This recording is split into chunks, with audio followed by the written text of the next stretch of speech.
So I know what you're wondering. Is now a good time to list my home? Now is a great time to list your home. With record low inventories in most neighborhoods and most suburbs currently, most everything that we put up there has tons of eyes on it and tends to get offers very quickly. With interest rates where they're at right now, where am I gonna go?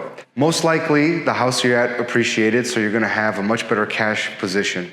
We could either use that cash to lower your next loan to reduce your payment, or we could buy you a different property that allows you to either expand if that's what you need right now, or lower your payment if that's what you're looking for, and potentially put some of that cash into your pocket and give you a little breathing space in these current times we're living in. As soon as these rates potentially start coming down, the pricing should probably do what it did last time around that happened. So though you may feel a little hesitant to lock into today's interest rates, you will be in a great position to refinance in the future once these rates do come down. So if you're wondering how much is your house worth, or where am I gonna go next, feel free to reach out to me and I'd be more than happy to go through that with you.